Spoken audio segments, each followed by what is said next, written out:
recognizes the gentleman from Arizona, Mr. Biggs. Thanks, Mr. Chairman. Mr. Durham, isn't it true that Danchenko admitted that information he provided to Christopher Steele in June of 2016 was, quote, rumor and speculation? Correct.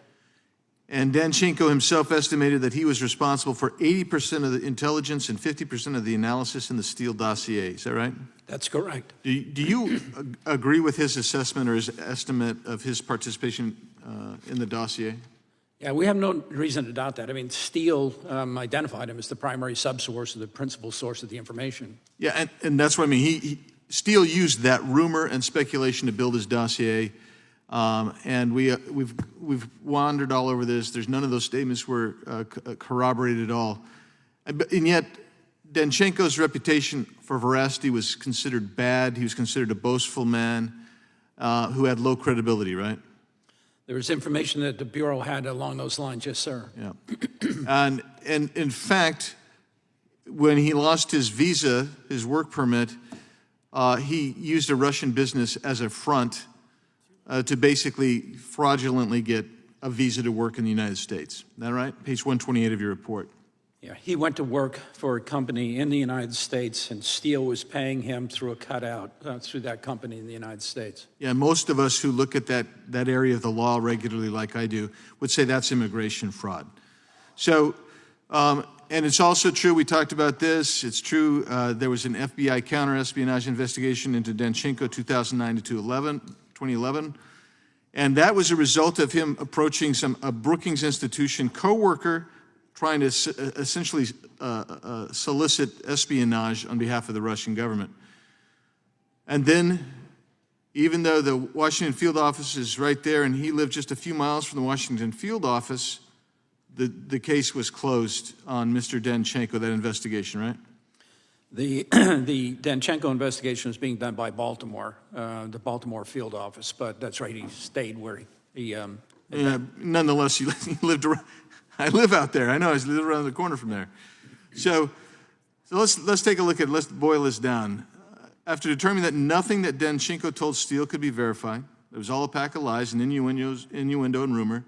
After further determining that he had attempted to solicit espionage for Russia, and he had himself been a subject of an investigation by the Bureau, and after having committed immigration fraud, the FBI hired him on as an informer and paid him $220,000 and proposed an additional $300,000 to be paid to him. Now that's your testimony, that's in the report, it's all there. And that's even after the Validation Management Unit had determined that Danchenko was a concern and likely had connections to Russian intelligence. That's in your report as well. Correct. And Very Special Agent Helson knew most of these facts, but continued to endorse Danchenko's recruitment and payment as a confidential human source, right? That's correct. So I'm going to give you these things, and I think you understand why so many of us are underwhelmed with some of your recommendations about FBI, but overwhelmed by what's gone on here. The FISA application, we've talked about that, where that came from. We talked about that the FBI has conducted millions of unconstitutional backdoor FISA 702 searches. Disparate treatment of Hillary Rodham Clinton, which you discuss in your report. The sweetheart Hunter Biden plea deal that would send normal Americans to jail for years, he's getting nothing. We have 50 intelligence officers signing onto a letter stating they would rather have a job in the Biden administration than tell the truth to the American people. The Hunter Biden laptop suppression, the DOJ targeting parents at school board meetings, a federal prosecutor setting a quota, essentially, on additional January 6th individuals. He said he's got to get 2,000 more. That's a quota. That's a bounty. DHS targeting Catholics at church. Hoaxes villainizing border agents while the border itself is under attack. That's all from this agencies. And I understand that you're loyal to your institution. I get that.